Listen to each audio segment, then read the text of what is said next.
نحمده ونصلي على رسوله الكريم أما بعد فقد قال الله سبحانه وتعالى في كلامه القديم والفرقان الحميد أعوذ بالله من الشيطان الرجيم بسم الله الرحمن الرحيم قل للمؤمنات يغضضن من أبصارهن ويحفظن فروجهن ولا يبدين زينتهن صدق الله العظيم. அளவற்ற அருளாளனும் நிகரற்ற அன்புடையோனுமாகிய எல்லாம் வல்ல அல்லாஹுவின் பெயரால் துவங்குகிறேன். அருமை நாயகம் முஹம்மதுர் ரசூலுல்லா ஸல்லல்லாஹு அலைஹி வஸல்லம் அவர்களின் மீதும் நற்பாக்கியங்கள் நிறைந்த அவர்களுடைய உம்மத்தின் மீதும் குறிப்பாக இக்காணொளியில் இணைந்திருக்கிற நம் அனைவர் மீதும் எல்லாம் வல்ல அல்லாஹுவின் நல்லருள் என்றென்றும் நிறைவாக உண்டாவதாக. ஆமீன். அல்லாஹு ஜல்ல ஷானுஹு தஆலா தனது அருள்மறை அல் குர்ஆனில் சூரா அந்நூர் அத்தியாயத்தில் பல்வேறு சமூக ஒழுங்குகளை, ஆண்களுக்கான பெண்களுக்கான கற்பொழுங்குகளை எல்லாம் அல்லாஹு பேசுகிறான். கவனித்து பார்க்க வேண்டிய ஒரு செய்தி, ஆண்களுக்கும் பெண்களுக்குமான கற்பொழுக்கம் பேசுகிற போது ஒரே மாதிரியான சில வாக்கியங்கள் அங்கே இடம்பெறுகிறது. பெண்களுக்கான ஒழுக்க மாண்புகள் குறித்து கொஞ்சம் வித்தியாசமான வார்த்தைகள் அங்கே இருக்கிறது. நபியே, முஸ்லிமான முஃமினான இறை நம்பிக்கையுள்ள ஆண்களுக்கு சொல்லுங்கள், அவர்கள் பார்வையை தாழ்த்தி கொள்ளட்டும், தங்கள் மறைவிடங்களை பாதுகாத்து கொள்ளட்டும் என்று இரண்டு அம்சங்களை சொல்லுகிறான். இந்த இரண்டு அம்சங்களில் ஒன்று பார்வையில் பேணுதல், இன்னொன்று கற்பொழுக்கம். இதே வார்த்தையை அடுத்த வசனத்தில் அப்படியே பெண்களுக்கு சொல்லுகிற போது இந்த இரண்டு மட்டும் சொல்லவில்லை, இன்னொன்றை சேர்த்து சொல்லுகிறான். பார்வைகளை தாழ்த்தி கொள்ளட்டும், தங்கள் மறைவிடங்களை பாதுகாத்து கொள்ளட்டும், அவர்கள் தங்கள் அழகை வெளிக்காட்ட வேண்டாம். இந்த வார்த்தை ஆண்களுக்கான ஒழுக்கம் பேசுகிற போது இந்த மூன்றாவது இந்த வார்த்தை இல்லை. இது குர்ஆனுடைய அந்த பேட்டர்ன். பெண்களுக்கான ஒழுக்கத்தை பேசுகிற போது குறிப்பாய் சொல்லுகிறது குர்ஆன், அழகை அவர்கள் வழிகாட்ட வேண்டாம் என்று சொல்லுகிறது. தொடர்ந்து பேசும் அந்த வசனத்தில் பெண்கள் தங்கள் அழகை எந்த நேரத்திலேயும் அந்நிய ஆண்களின் கண்களுக்கு விருந்தாக்க வேண்டாம் என்பதை குறித்த பல்வேறு வாக்கியங்கள் வருகிறது. எந்த அளவிற்கு என்றால், அவர்களின் கால்கள், அவர்களினுடைய பாதங்களின் அழகு கூட வெளிக்காட்டப்படக்கூடாது என்பது குர்ஆனுடைய வார்த்தை, அதனுடைய கருத்தின் சுருக்கம். பல்வேறு இடங்களில் அறியாமை காலத்தில் சுற்றித் திரிந்தது போல கண்டபடி பெண்கள் சுற்றித் திரிய வேண்டாம் என்பதை, அவர்கள் ஒழுக்கம் பேண வேண்டும் என்பதை குர்ஆன் எச்சரிக்கிறது.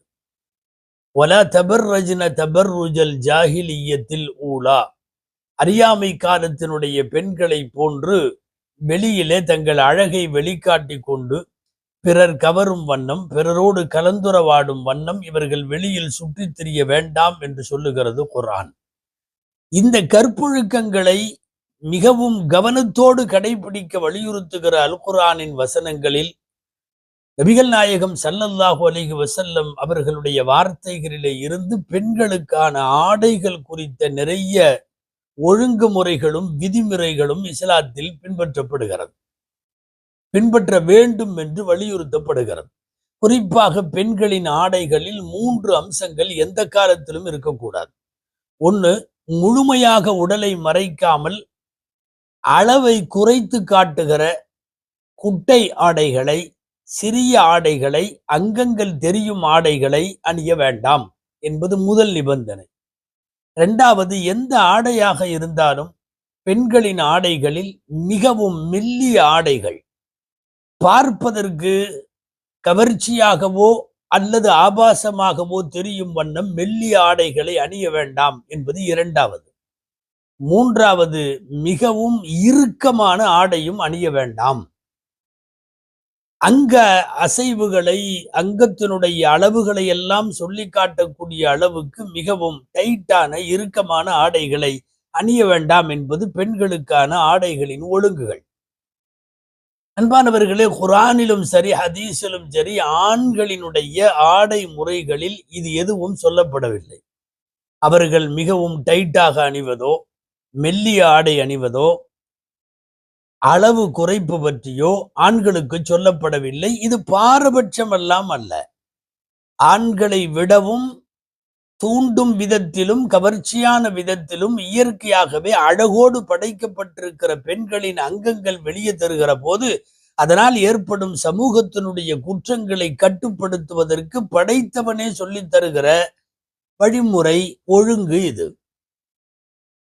ஆனால் ஆச்சரியம் என்ன தெரியுமா? நமக்கு ஒரு வித்தியாசம் தெளிவாகவே பார்த்தால் புரியும். இதற்கு பெரிய ஆதாரம் தேவையில்லை.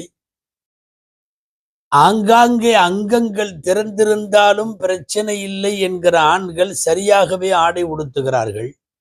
முழுமையாக மறைக்க வேண்டும் என்று வலியுறுத்தப்பட்ட பெண்களின் ஆடைகளில்தான் நிறைய ஆங்காங்கே இடைவெளிகள், ஜன்னல்கள், ஆங்காங்கே சில வெண்டிலேஷன்கள், நிறைய இப்படி தன் அங்கத்தை காட்டுவதை போன்று ஆடை உடுத்துகிற பெண்களை பார்க்கிறோம்.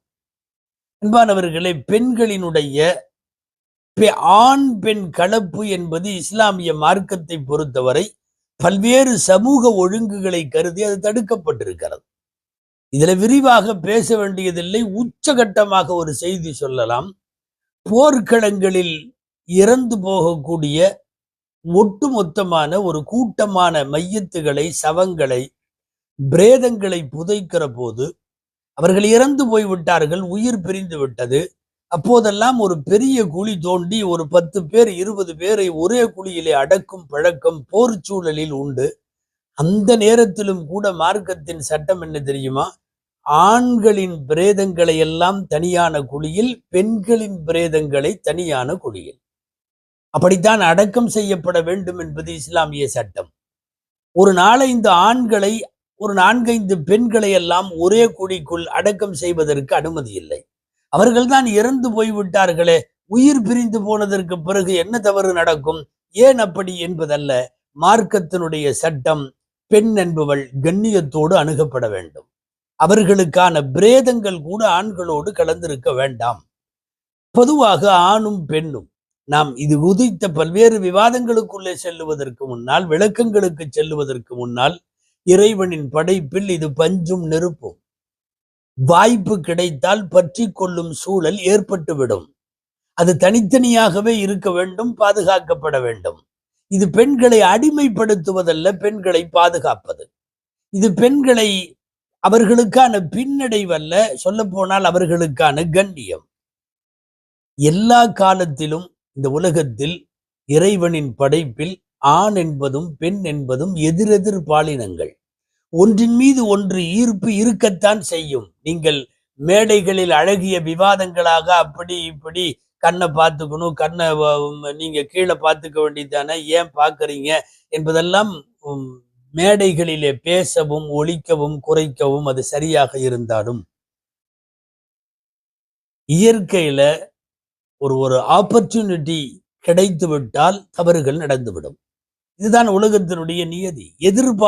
ஆணுக்கு பெண் மீது, பெண்ணுக்கு ஆண் மீது எதிர்பாலினத்தின் ஈர்ப்பு என்பது படைப்பின் அமைப்பிலேயே இருக்கிறது. அதனால் தான் பெண்களுக்கு இந்த மார்க்கம் மிகப்பெரிய சொத்தாக, அணிகலனாக, ஆபரணமாக வெட்கத்தை வைத்திருக்கிறது. வெட்கம் எல்லாருக்கும் நல்லது. அது பெண்களிடம் இருந்தால் மிகவும் நல்லது. அதுவும் கன்னி பெண்களிடம் அது மிக மிக நல்லது. வெட்க உணர்வும் ஈமானிய உணர்வும், நான் சொல்லவில்லை, நபிகள் நாயகம் ஸல்லல்லாஹு அலைஹி வஸல்லம் சொல்லுகிறார்கள், வெட்கமும் ஈமானும் 2 கொம்புகளை போல், ஒன்றான 2 ஜோடிகளை போல். ஒன்று போனால் இன்னொன்று போய்விடும். இதா ருஃபிஅ அஹதுஹுமா ருஃபிஅ அல் ஆகர், இதா ஃபுகித அஹதுஹுமா ஃபுகித அல் ஆகர். வெட்கம் போனால் ஈமான் போய்விடும். ஒன்றுக்கொன்று அப்படிப்பட்ட தொடர்புடையவை. வெட்கம் வேண்டும், குறிப்பாக பெண்களிடம். இது ஏதோ இஸ்லாம் மட்டுமல்ல, எல்லா சமயங்களும் அதை வலியுறுத்துகிறது. பெண்களிடத்தில் இருக்கக்கூடிய வெட்கம், நாணம் குறித்து வெறுமனே ஆடைகளை குறைத்து காட்டுவதும் வீதிகளில் சுற்றித் திரிவதும் தான் இன்றைய பெண்ணுரிமை என்றால் அந்த பெண்ணுரிமை நாசமாகட்டும். தொழில் சார்ந்து, கல்வி சார்ந்து, பதவி சார்ந்து மிக உயர்ந்த இடங்களுக்கு பெண்கள் செல்லுவதை தடுக்கவில்லை. ஆனால் அது அரைகுறையான ஆடைகளோடு, ஆடல் பாடல்களோடு அப்படித்தான் நடக்கும் என்றால் அப்படிப்பட்ட பெண்ணியம் என்பது ஒழிக்கப்பட வேண்டும். அதில் சந்தேகம் இல்லை. அந்த பெண்ணியம் பேசுபவர்களின் கருத்துக்கள் மிக மோசமானவை என்பது சமூகத்திலே நாம் புரிந்து கொள்ள வேண்டும். அன்பானவர்களை, விலங்கினங்களுக்கும் மனிதனுக்கும் இருக்கிற வேறுபாடு வெட்கம். ஒரு மிருகம் தெருவில நின்று ஒரு பப்ளிக்ல சிறுநீர் கழிக்கவோ தன் சுய தேவையை நிறைவேற்றவோ ஒரு மிருகம் தயங்காது. மனிதன் அப்படி செய்ய மாட்டான், செய்ய முடியாது. ஒரு குப்பை தொட்டியிலே நின்று கொண்டு எல்லாருடைய பார்வைக்கு முன்னாலே கால்நடைகளால், விலங்குகளால் தன்னுடைய கழிவை நிறைவேற்றிக் கொள்ள முடியும். ஒரு ஆண் அதற்கு மறைவிடம் தேடுவான், ஒரு பெண் மனிதன் மறைவிடம் தேடுவான். ஒரு விலங்கு அல்லது கால்நடை தன் ஜோடியோடு சேருவதற்கு எல்லா உயிரினங்களும் மறைவை தேடுவதில்லை. அதிலேயும் கூட சில உயிரினங்கள் மறைவில் தான் அதை வைத்துக் கொள்ளுகிறது. மறைவை தேட வேண்டும் என்கிற அவசியம் இல்லை. ஆனால் மனிதன் அப்படி அல்ல. அவனுக்கு சுற்றிலும் மறைக்கப்பட்ட ஒரு இடம் வேண்டும். தன்னுடைய மனைவியிடம் தன்னுடைய சுய தேவையை நிறைவேற்றி கொள்ள, இச்சையை தீர்த்து கொள்ளுவதற்கு கூட இந்த வெட்கம் மனித உணர்வோடு ஒன்றி போயிருக்கிறது. எனவே வெட்கம் இல்லாமல் வரக்கூடிய பெண்களை பொறுத்தவரை மார்க்கத்தினுடைய பார்வையில் அவர்கள் மிகவும் தவறானவர்கள், ஆபத்தானவர்கள், ஆபாசமானவர்கள் என்கிற எச்சரிக்கை மார்க்கத்தில் இருக்கிறது. இதுவெல்லாம் நாம் சிந்திக்க போகிற இந்த ஜும்மா சிந்தனையுடைய முன்னோட்டம். பாருங்கள், விஷயத்திற்கு வருவோம். சமீப காலங்களில் புர்கா அணிந்து கொண்டிருக்கிற முஸ்லிம் பெண்களுக்கு இடையிலே கூட இது போன்ற அங்கங்களை அடுத்தவர்களுக்கு காட்டுகிற, ஆடிப்பாடி பிறரை மகிழ்விக்கிற, அதன் மூலம் தரப்படுகிற பாராட்டுகளை பெற்றுக்கொள்ளுகிற ஒரு மனோபாவமும் தாகமும் ஆசையும் நிறைய வந்திருக்கிறது. அது ரீல்ஸ் ஆசைகள். ஏதாவது ஒரு பாட்டை போட்டுவிட்டு அந்த பாட்டிற்கு ஏற்ப ஆடுவது, ஏதாவது ஒரு டான்ஸை பதிவிட்டு அதை பப்ளிக்ல அதை வெளியிடுவது, இதை பார்த்து விட்டு ஆகா அருமை என்று யாரெல்லாம் பாராட்டுகிறார்களோ அந்த பாராட்டுக்கு ஏங்குவது. இது சமீப காலங்களில் பெண்களிடத்திலே வந்திருக்கிறது. திறமைகள் பாராட்டப்பட வேண்டும் என்று விரும்பக்கூடியவர்கள் பெண்கள். என் அழக மற்றவங்க ரசிக்கணும். இது என்ன மாதிரியான மனோபாவம்? அன்பானவர்களே, சமீப காலங்களில் இது அதிகமா இருக்கு. நான் ஆடி பாடுற என் திறமையை 4 பேர் பாராட்டணும், என் அழகை நிறைய பேர் ரசிக்கணும், அதுக்கு நிறைய பேர் லைக் போடணும், அதை பார்த்துட்டு ஆகா அருமை என்று சொல்லி இந்த பெண்ணுடைய உடம்பை வர்ணித்து இவர்கள் சில வார்த்தைகள் எழுதணும்.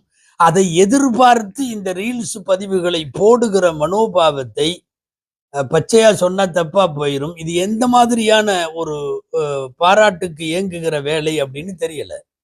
இன்னைக்கு அப்படி நிறைய பேர் இறங்கிட்டாங்க. புர்காக்களோடு சினிமா பாடல்களுக்கு ஆடுகிறார்கள். கேட்டா எனக்கு பிடிச்சிருக்கு. அதை பார்த்து விட்டு பாராட்டுபவனினுடைய பாராட்டு வார்த்தைகளுக்கு ஏங்குகிறார்கள்.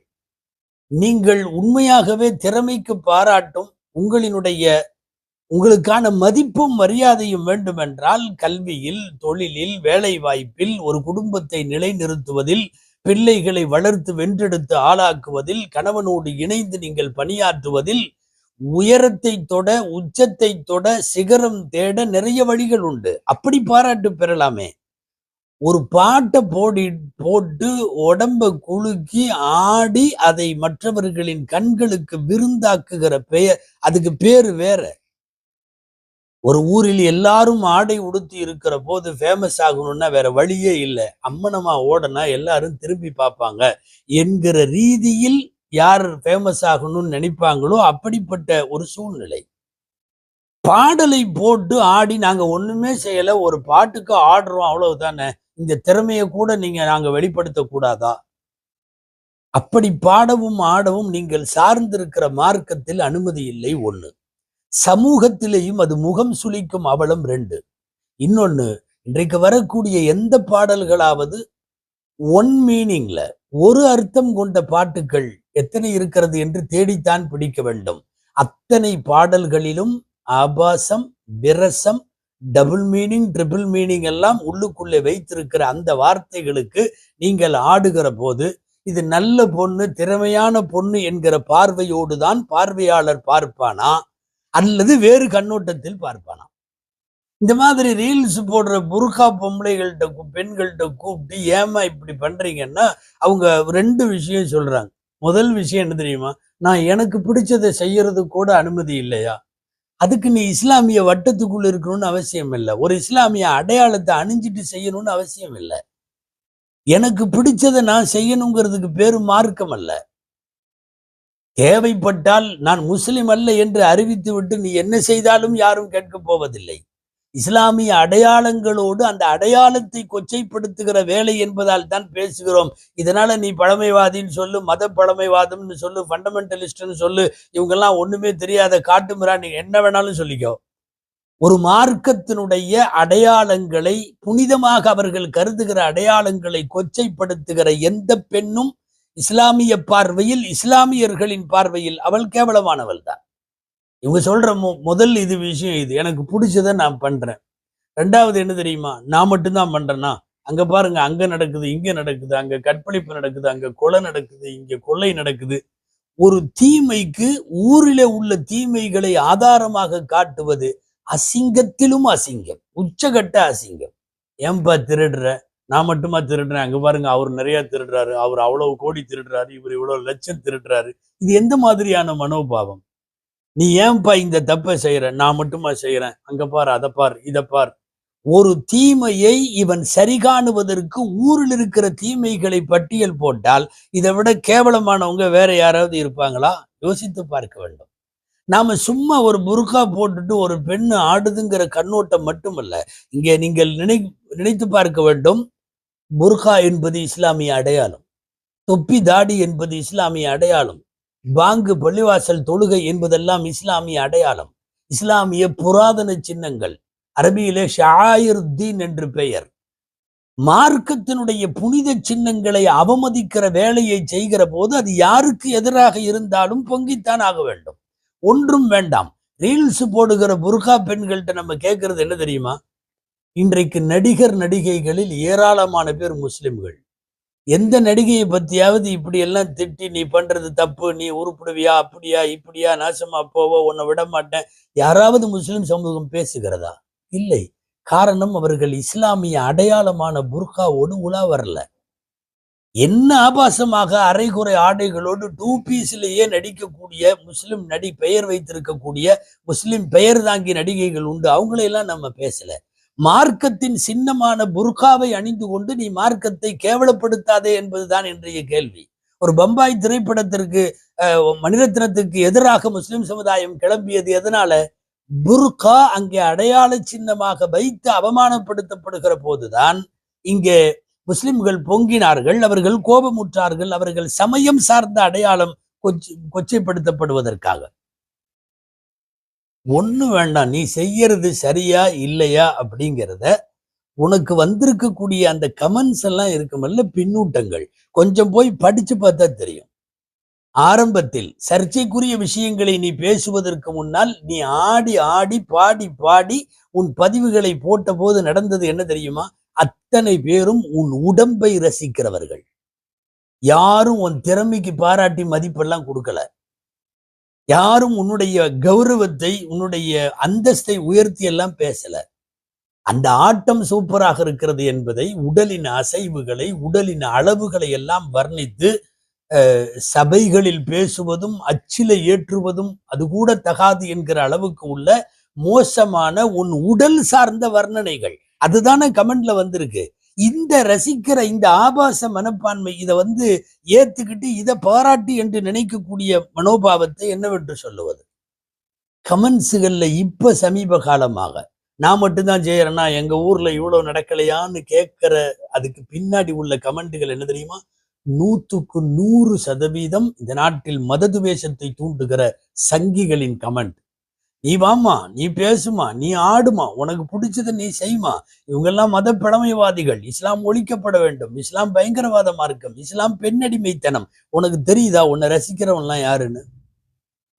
ஒரு புர்கா போட்டு கொண்டு நீ ஆடுகிற போது உன்னை பாராட்டுகிற எக்கச்சக்கமான பேர் இஸ்லாமிய எதிர்ப்பாளர்கள், சங்கிகள். உன்னை அல்ல, உன் பாரம்பரியத்தை, உன்னுடைய தாத்தா, உன்னுடைய பாட்டி, உன்னுடைய வாப்பாவின் வாப்பா, ஒரு வம்ச தொடரை, இஸ்லாத்தினுடைய 1500 ஆண்டு கால பாரம்பரியத்தை கெடுத்து குட்டிச்சுவராக்குகிற கமெண்டுகளுக்கு நீதான் சூத்திரதாரி என்றால், அதுவும் மிக மோசமான கமெண்டுகள்.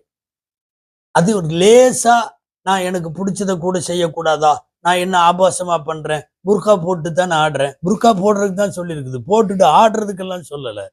இதுல நீ லேசா ஊரில் உள்ள முஸ்லிம்களுக்கும் இஸ்லாமிய குடும்பங்களுக்கும் எதிர்ப்பாக சில வார்த்தைகள் பேசின உன்ன அடிச்சானே போஸ்ட், வீரமங்கை வேலுநாச்சியார் வருக, உன்ன மாதிரி தான் இருக்கணும், நீ ஜான்சி ராணி, அப்படி இப்படி உன்னை வெளியே கொண்டு வர்றதுக்கு துடிக்கிறவன்லாம் யாரு தெரியுமா? இஸ்லாமிய எதிர்ப்பாளர்கள் அத்தனை பேரும். தயவு செய்து அதை உனக்கான பாராட்டு என்றோ கௌரவம் என்றோ ஒருபோதும் நினைச்சிடாத. ரொம்ப தெளிவா உனக்கு உதாரணம் சொல்லணும்னா, இஸ்லாமின் சிறப்புன்னு ஒரு புத்தகம் நம்ம எழுதுறதா வச்சுக்குவோம். 500,000 பிரதிகள் வைக்கிறது பெரிய கஷ்டம். இதையே கொஞ்சம் நெகட்டிவ் தாட்ஸ்ல இஸ்லாத்துக்கு எதிரா இஸ்லாமிய பயங்கரவாதம், இஸ்லாமிய அடிமைத்தனம், இஸ்லாமிய புர்கா, இஸ்லாமிய ஜிஹாத், இதை பத்தி எழுதனா லட்சக்கணக்கான பிரதி வித்துரும். இன்னைக்கு இந்தியாவில மததுவேஷிகள், சங்கிகளால் அந்த புக்கு ரொம்ப வேகமா வளர்ந்துரும். அவனை நாம விளம்பரம் பண்ண வேண்டியதில்லை, அவனே பண்ணிடுவான். அற்புதமான புத்தகம், ஆகா உண்மையை உறக்க சொல்லிவிட்டார், மங்கைய வருக, வேலுநாச்சியார் வருக, தீரன் வருக, என்னென்னமோ சொல்லுவான். இஸ்லாமிய எதிர்ப்பை பேசுகிற இடத்தில் உன்னை வரவேற்க ஆயிரக்கணக்கான பேர் தயார்.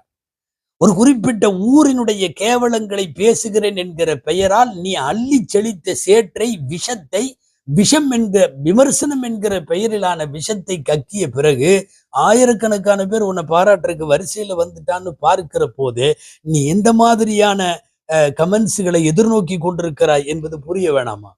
இதற்கு கூட பரவாயில்லை, சில பெயர் தாங்கி முஸ்லிம்கள் அவன் வரிசையா இந்த பக்கம் வருவான்.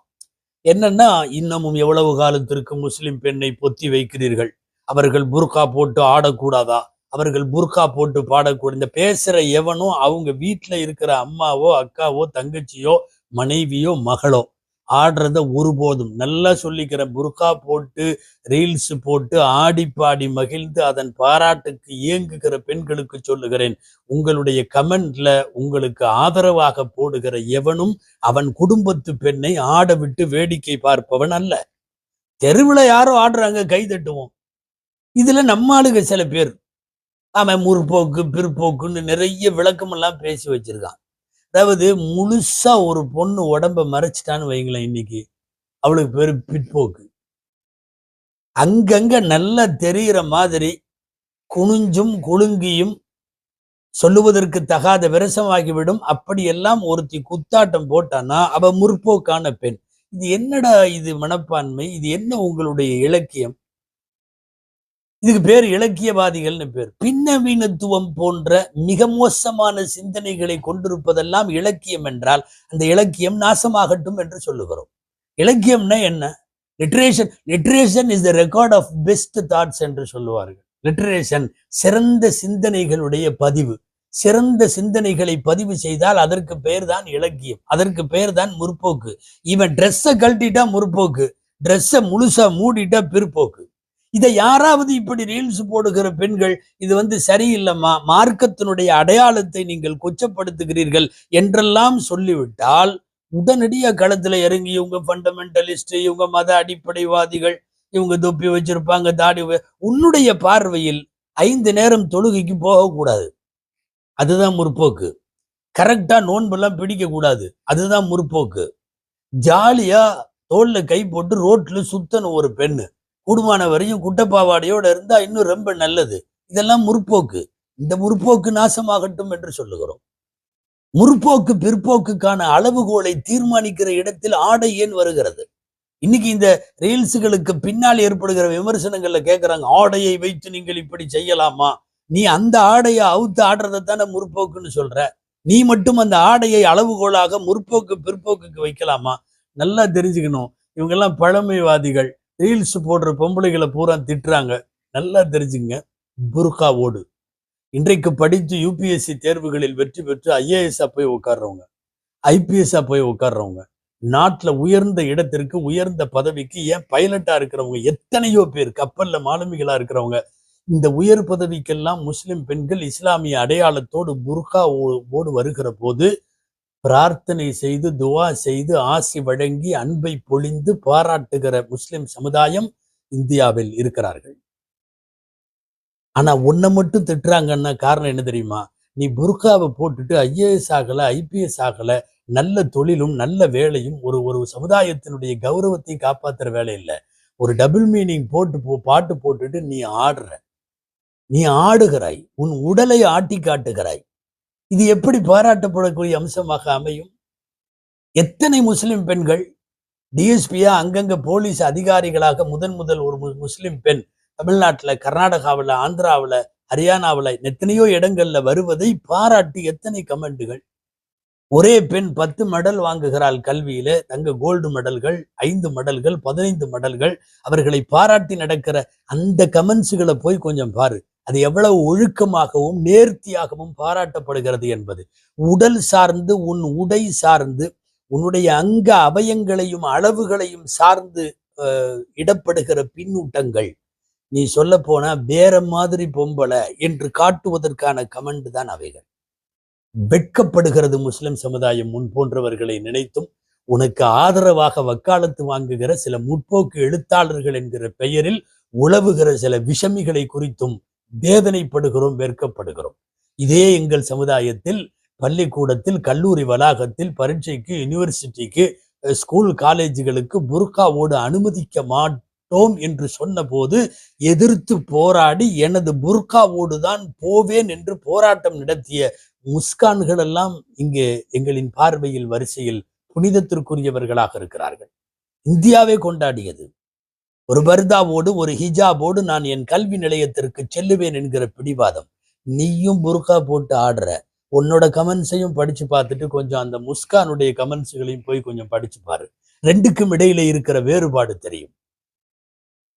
அந்த முஸ்கான் போன்றவர்கள் கல்விக்கு, உயர்கல்விக்கு, கல்லூரி படிப்புக்கு, பட்ட படிப்புக்கு போகிற போது நான் பர்தாவோடு போவேன் என்று பேசிய போது இந்தியாவை பாராட்டியதா இல்லையா?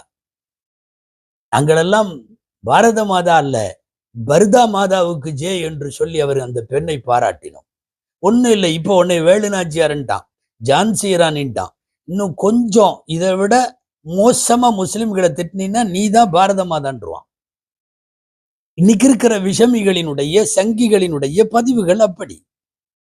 இதுல சில பேர் அறிவுஜீவிகள் மாதிரி, இஸ்லாமிய பெண்களை சுருக்காதீர்கள், ஹதீஜா ஒரு தொழிலதிபர் இல்லையா, ஃபாத்திமா ஒரு சிறந்த அறிவுஜீவி இல்லையா, ஆயிஷா அம்மா சிறந்த நிர்வாகி இல்லையா, இன்றைக்கு மட்டும் ஏன் இப்படி ஆக்கி விட்டீர்கள்? அவனுக்கெல்லாம் வரலாறு புஸ்தகத்தை கையில கொடுத்து படிக்க சொல்லணும்.